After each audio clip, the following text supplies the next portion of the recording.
go through the essential instruction on the preliminary Sevenfold mind training by Lhongchenpa.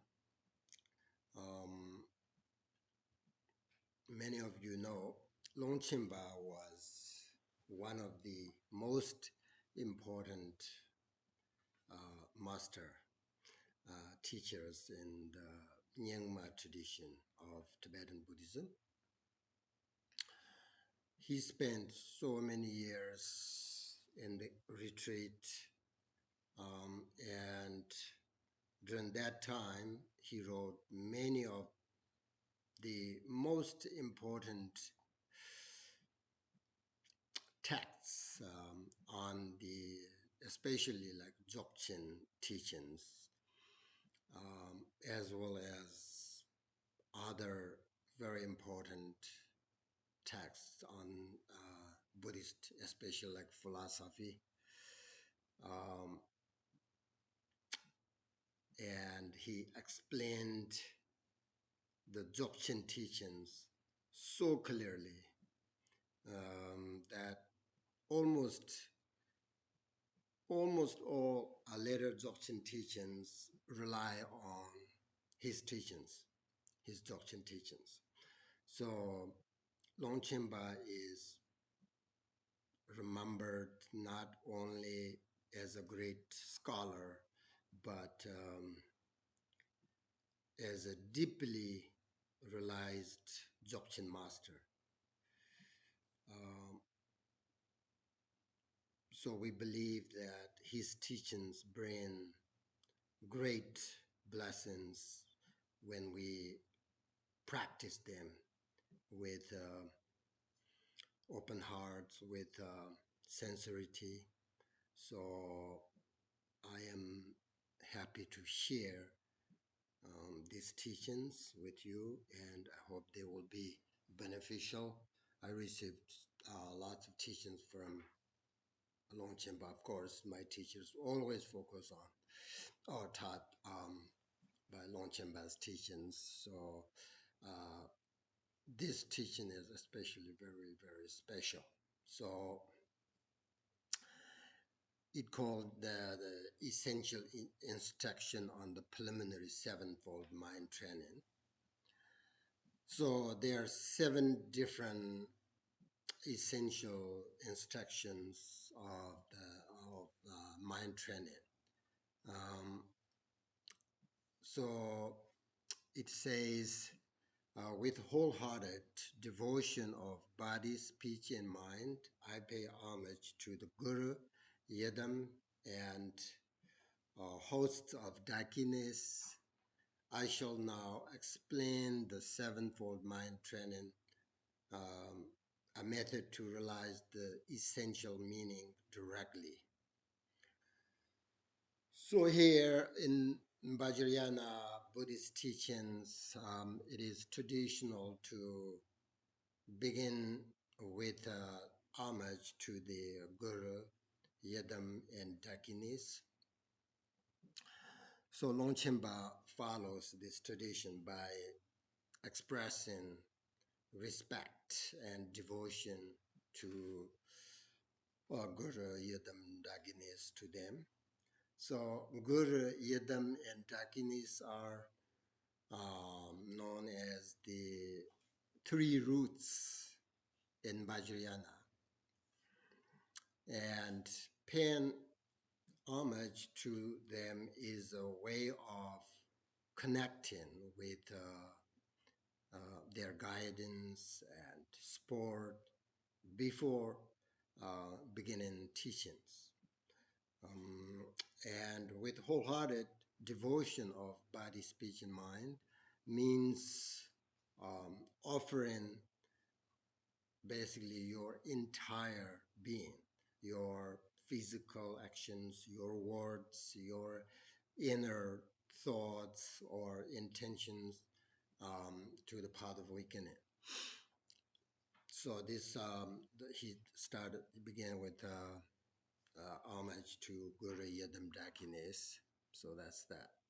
And then it says, I shall now explain the sevenfold mind training. This is Longchenpa's intention, right? So he wants to guide practitioners directly um,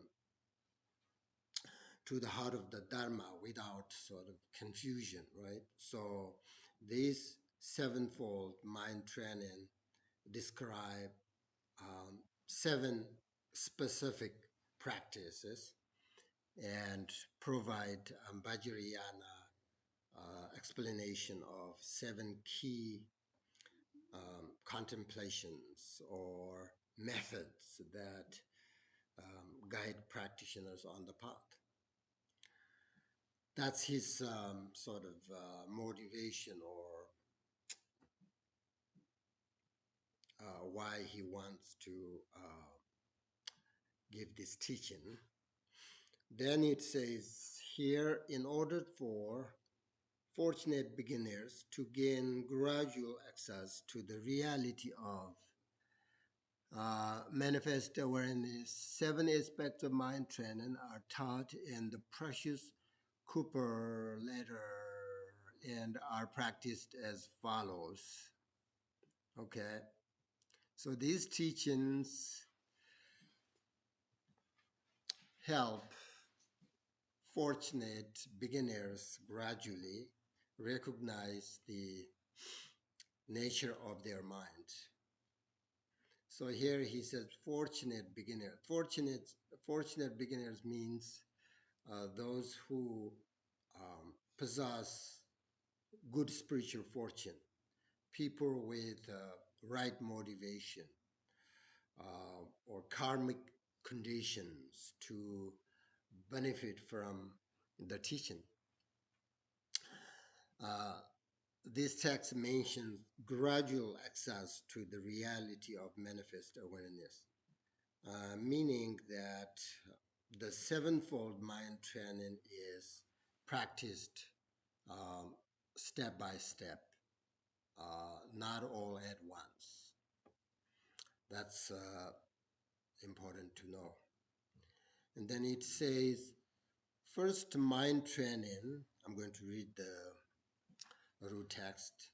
First mind training, training the mind by reflecting on impermanence involves observing the outer changes of months and seasons and being aware that nothing remains the same for even a moment during the day or night.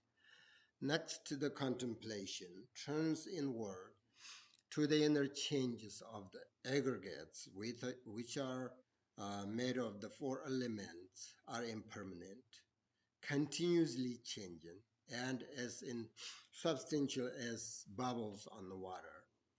Finally, the contemplation considers the sacred, the fact that parents, friends, and relatives all die, and we can't be sure when this will happen to us.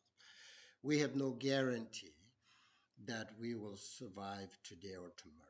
Reflect sincerely and without distraction. Will I die tonight? Will I die tomorrow? And whenever you see other beings, remember that no one is beyond death. Meditate on this thought. This thought. When will they die? The measure of accomplishment here is the realization that all conditioned things have the nature of impermanent. Seeing examples of impermanence and having the mind settled down is a sign of progress in training. The purpose of the meditation is to turn the mind away from samsara. Okay, so here in the sevenfold mind training, the first step is the understanding that everything are constantly changing. Nothing lasts forever. So he said, training the mind by reflecting on impermanence. So this is the first step, the first mind training here. So impermanence. So first we reflect on external signs of impermanence. in the world around us, right? And the goal is not just intellectual understanding, but a lived awareness that change the shapes how we think and how we act. Everyone understand everything is impermanent intellectually. That's not really much helpful. So we have to reflect on impermanence. Then it says, being aware that nothing remains the same for even a moment. So impermanence is constant, not only, like over month or year, but every single moment. If we really um, contemplate, reflect on everything, it's moment by moment. Everything is changing. So this cultivates a deep understanding that clinging to things as permanent is kind of hopeless and helps reduce attachment. That's the main, that's the essence of sort of contemplating on impermanence. So the more you deeply sort of meditate on impermanence, helps reduce attachment. And after observing external impermanence, uh, the practice focus inward.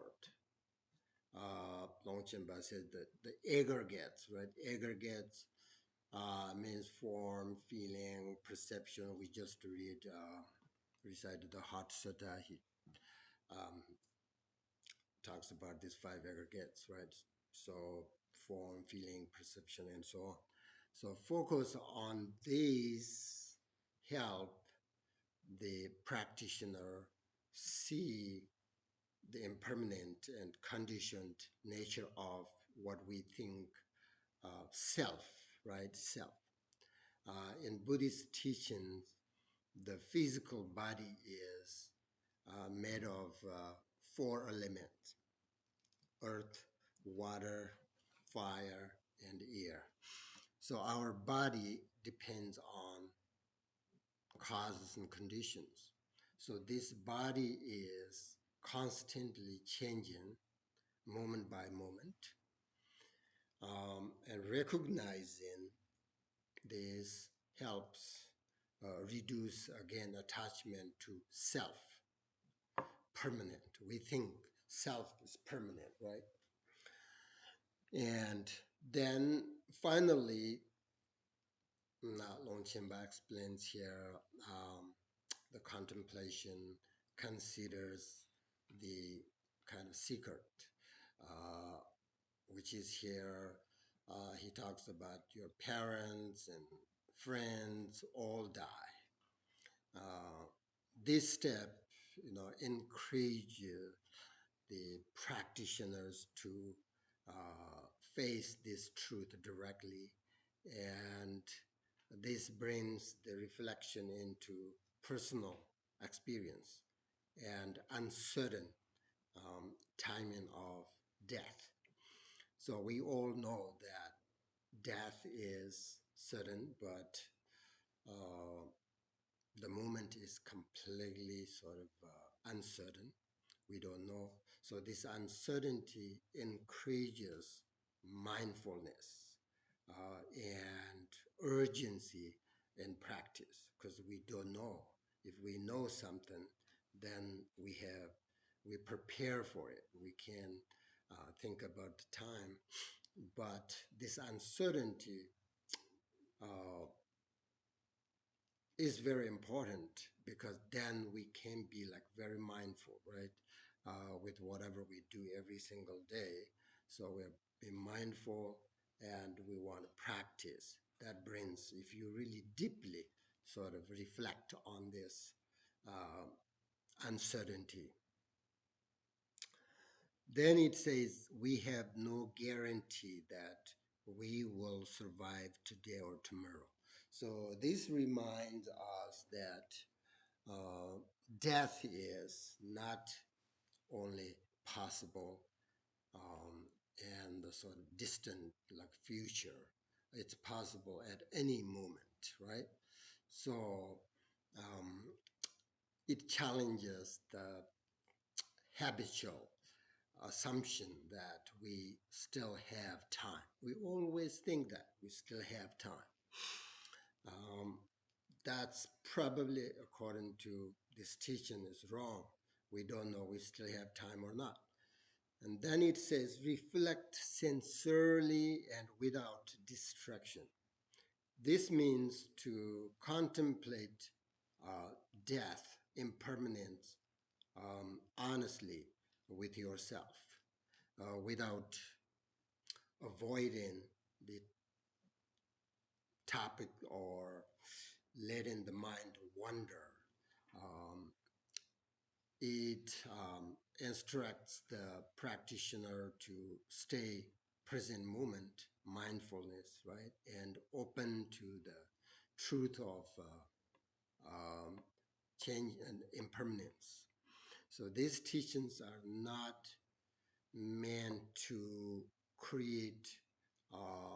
We are, talking about death and not ourselves, but family, friends, all these kind of things. Um, it's not meant to create fear or worry.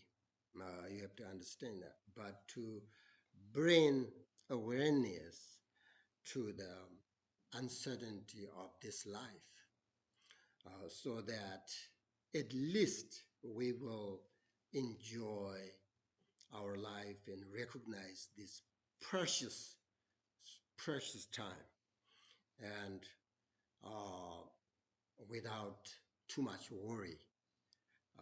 That helps if you uh, meditate on impermanence, uh,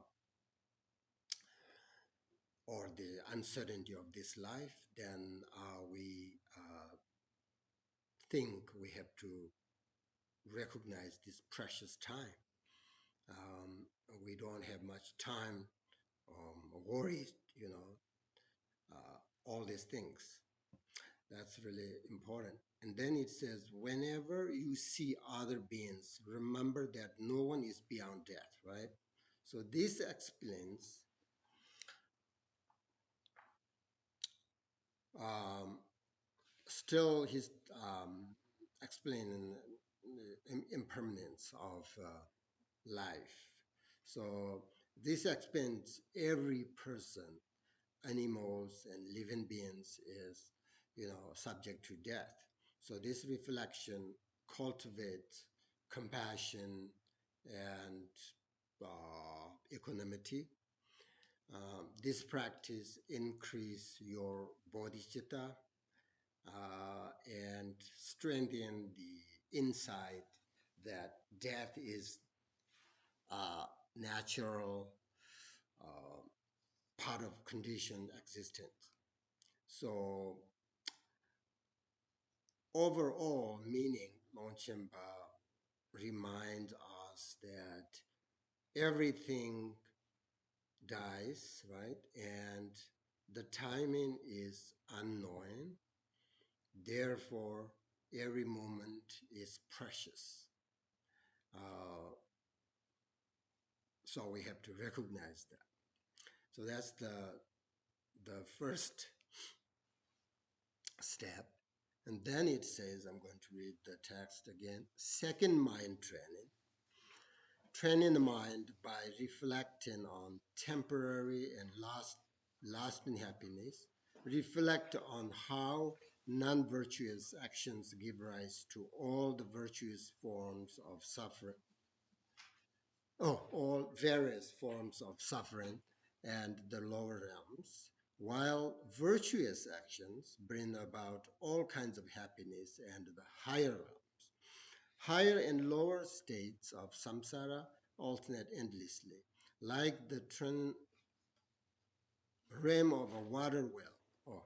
how terrible are these constant changes and the lack of stability. Aside from, from the awakening of liberation, which is the best method to avoid involvement in samsara, everything else is unreliable and deceptive. When you set out on the path of liberation, you will experience the temporary happiness of the higher realms and gain positive qualities. In addition, just like the bodhisattvas who follow the Buddhas, you will attain the lasting happiness of perfect awakening. Therefore, reflect, I will attain both temporary and ultimate happiness. The measure of accomplishment here is to develop a heartfelt understanding that without following the path of liberation, negative actions lead to lower birth, and even the higher state achieved through virtue eventually fall back into lower rebirth. In this way, all actions become causes of suffering. The purpose of the contemplation is cultivate renunciation towards samsaric suffering and to develop strong disenchantment. So here,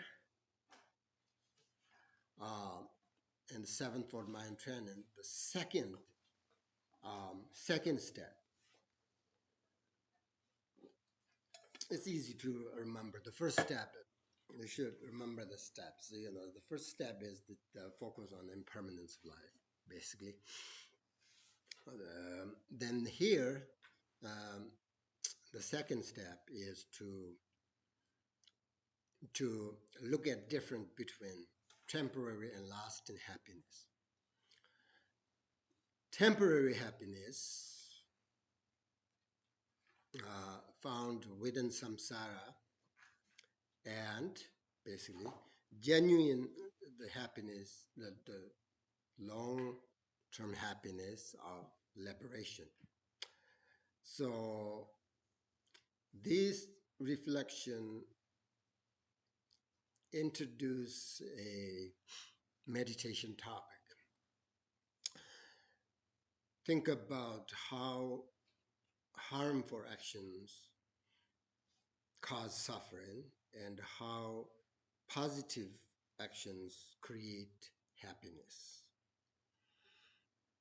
So here, temporary happiness refers to um, uh, pleasures that do not last, uh, such as pleasant sensations, right?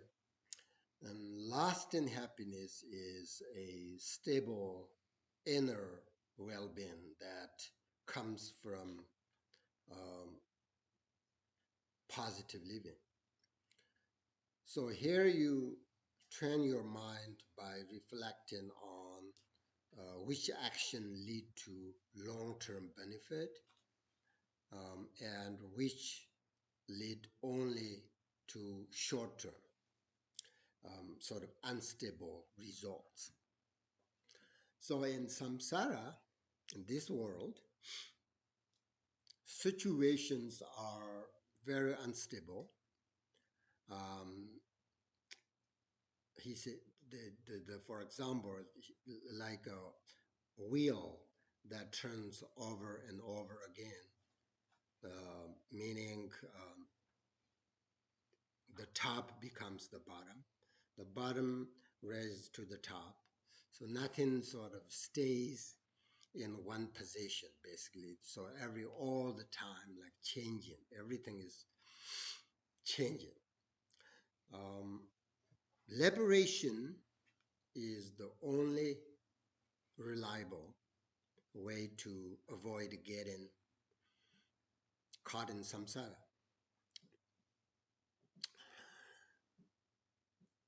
And all other methods or worldly strategies may help for a time, but they cannot really free us forever. And even before truly full awakening, beginning to practice virtuous actions and cultivate wisdom brings immediate benefits. So, in this way, the path uh, provides temporary happiness and develops positive qualities even before final liberation. So, in this mind training second, it says, without following the path of liberation, even the higher states achieved through virtue eventually fall back into lower rebirth. This means if um, a person does not practice the teachings leading to freedom from samsara, such as wisdom, bodhicitta, renunciation, then they remain in samsara. As long as actions are done with samsara, the within samsara, even virtuous actions that bring temporary benefits still keep you trapped in the cycle of rebirth. So here, virtuous actions like, kindness, patience, and ethical behavior can lead to rebirth in a higher realm in Buddhism, such as like a higher realm means human being, human realm, where there is less suffering and more opportunity for spiritual development compared to other beings. That's why we call the higher realm. However, if ignorance not eliminated, then after the sort of good karma uh, run out, expires, new karma takes over, and then leading again to lower rebirths. So if we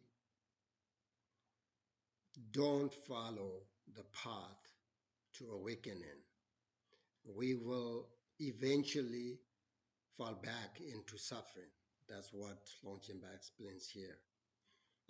So therefore, the only solution is to follow the path of liberation.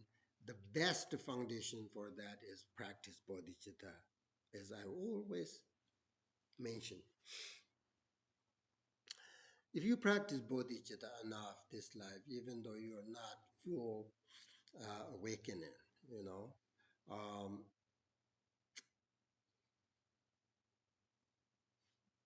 um, even though you fall back into samsara suffering, but eventually you create a great foundation. So bodhicitta takes care of you. So therefore, the only solution is we have to first not focus on the attain enlightenment, but the foundation, the cause, the bodhicitta and wisdom practice. So we have to follow that and follow this path, and then eventually there's liberation. So follow this path. So the question is, how can we follow? How can we follow? I was thinking, this is actually like Longchenpa talks about 7 steps. That's how we follow. But maybe I have some experience and sort of different steps, that practical and easy, a little bit easier than even these ones. So I will explain. I will give you those, and just um, keep in mind if this helpful, then please follow. If not, doesn't matter. So, step one, I think, do your best not to harm others, either physically or emotionally. There's many solutions, right? So I don't have to explain those, but just the step one is say yourself, I'm not going to, I will do my best, meaning, not to harm others. Um, that's commitment, sort of first step. Second step, develop your meditation, um, because as the mind becomes stable, relaxed, and clear through meditation, you can see things um, as they truly are, through the clear mind. Therefore, meditation, without meditation, this insight, um, a clarity or whatever cannot arise. So, second step is every day meditation is so important. Keep that.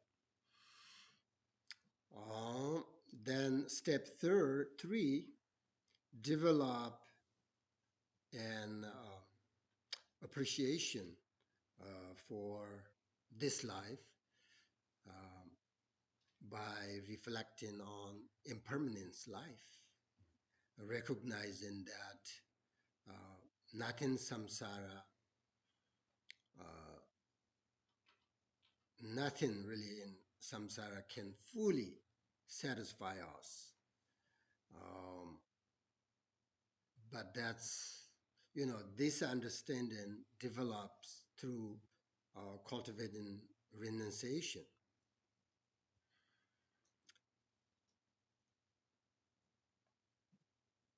But, Westerns sometimes understand that, when we talk about cultivating renunciation, sometimes they misunderstand this practice, right? Practice renunciation, it doesn't mean rejecting life. It means understanding what does and does not lead to genuine happiness. For example, reducing attachment to endless consumption, making space for meditation and reflection, choosing meaningful actions over impulsive desires. These are not just beliefs, right? They are realization gained through meditation. And this truth breaks ignorance, the root of samsara. Ignorance is the root of samsara. So it's really important to understand the renunciation. Once you understand correctly, then you kind of automatically appreciate your life because it is precious, it is short, but it satisfied you. So, whatever is the step is, focus on appreciation life and develop your renunciation mind. Then step what? Third, four. Okay, four. Um, what is step four? Compassion and bodhicitta develop compassion and bodhicitta, the bodhisattva's intention, right? Which means helping others whenever possible, include also responding with patience instead of anger, and so on. So these actions can open the heart, mind, and reduces um, self-centeredness, selfishness, which keeps us trapped in samsara, selfishness, self-centeredness. So bodhicitta can fix that. Then step 5, of course, find a qualified teacher, very important. Although Westerns often struggle with this, but it's important if you want to practice Buddhism because a teacher helps clarify misunderstandings, um, hesitations, and keeps your practice grounded. Then step six, study the Dharma gradually without arrogance. Never think I understand everything about Buddhism, so that you can develop your wisdom, which is really important. Then you don't misunderstand. So read the books, important teachings, develop your wisdom is very important. Step 7, most important. Whatever you learn from teachings, from books, whatever, apply the teachings in daily life. For example, be mindful, be patient, compassionate. For example, compassionate in conversations, emotional reactions, what else? Family challenges, in all situations, if you can, to remember, be mindful and be patient and compassionate. Those actually how you apply the teachings that you learn from your wisdom. You have to keep that, right? So apply those solutions the best. Patience, mindful, all this, all situations if you can. You know, suffering increases when you try to control what cannot be controlled.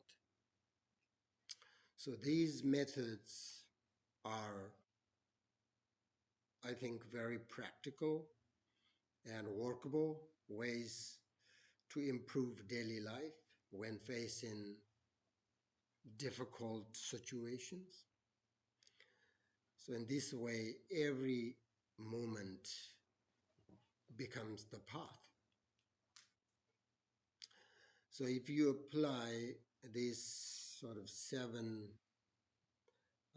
steps in your daily life, I think you are on the right path because this is the Buddhist path of liberation. Then even difficult situations can become path, not obstacles, if you handle them sort of correctly and go through this step, practices. Then through this, you can, your life is improving, even if circumstances are not. You are not wasting your life when things are hard. You are training, right?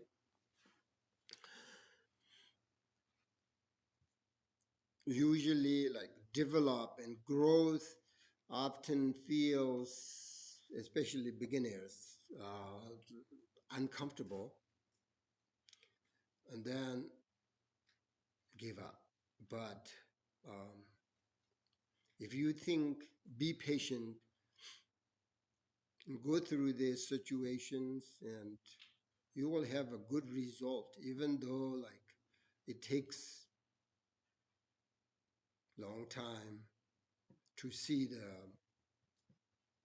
good result.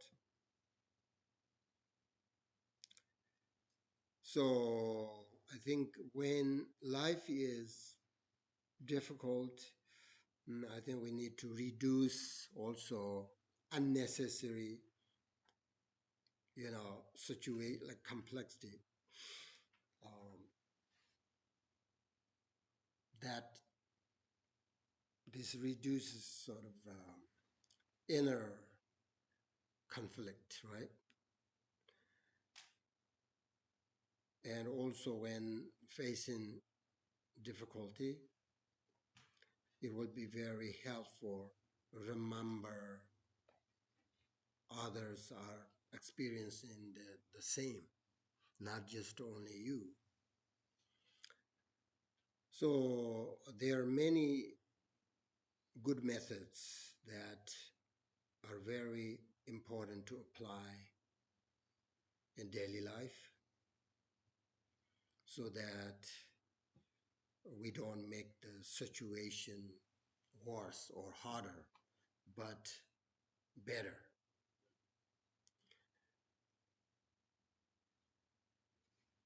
And people are also different, need, meaning, different solutions. We always in Buddhism talk about, compassion, impermanence, renunciation, all this. But you can, based on these teachings, you can practice a little bit differently. Which means like based on your culture and whatever works for your mind. Otherwise, like sometimes you force yourself based on what exactly the teachings is. Sometimes doesn't work. So we can change there and here a little bit. That's also very helpful. Basically, I think we need to really reflect on ourselves. Um, how many years you practiced and studied Buddhism? Become a Buddhist, how long? How many years?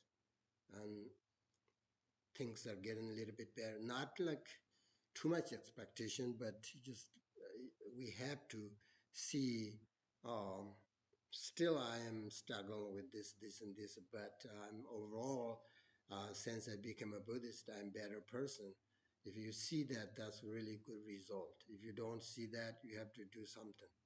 Otherwise, just waste time. So, okay, I think we are going to meditate.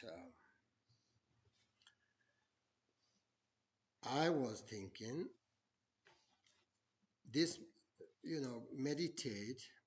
We're going to recite. There is a very special prayer by Tonton Gyalpo. Basically, it's a world peace prayer.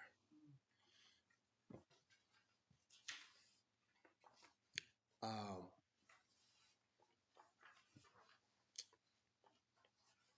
so, dedicating it to those who have died in conflicts or due to violence, and we praying for the well-being of the whole world. This prayer, you know, unfortunately, the sentient beings continue to suffer deeply because of course, uh, different causes and conditions, including, you see these wars and oppression, political conflict. Um, this suffering arises from harmful actions. Uh, as we have to do something, even though we don't have much power, but I think we can meditate. We can we recite this very powerful prayer. Uh, if we meditate on this prayer without anger, resentment, whatever, try to be compassionate, right? And practice this like really with your pure motivation.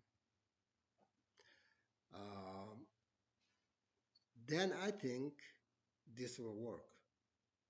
This will work. But if you keep some anger or discrimination, whatever, then it doesn't work. Still, we recite. That's why, well, our whenever we meditate or practice, usually don't work because our the way we do is not really pure. There are always discriminations, and you know, there's attachment towards our side, anger towards the other side. So that kind of, if you keep that kind of thoughts in your meditation, doesn't work. So please, we need, as you recite this prayer, you have to visualize uh, Buddha's bodhisattvas in front of you, just to feel they're there uh, with your confidence, with your trust, right? That's one.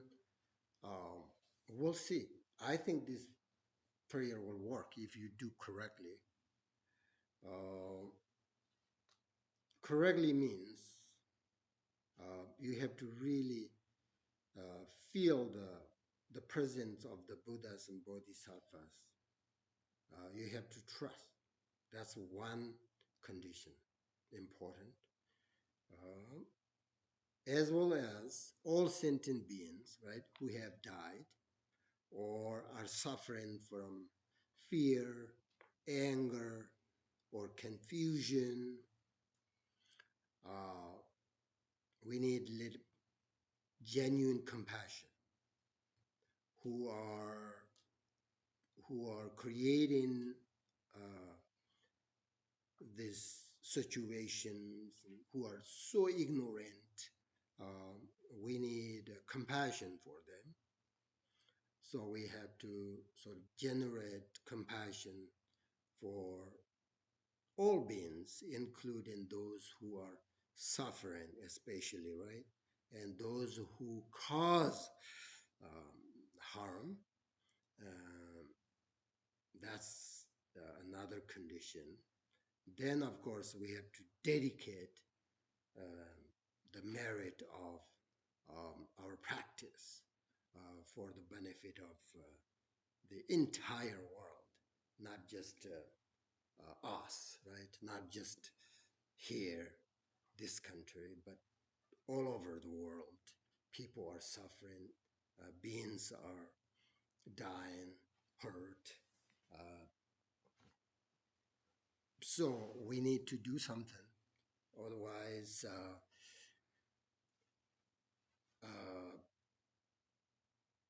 getting worse. But as I said, if you do it correctly, uh, I have a feeling I think this will work, and you will see that you will see the result. But if you keep, as I said, this is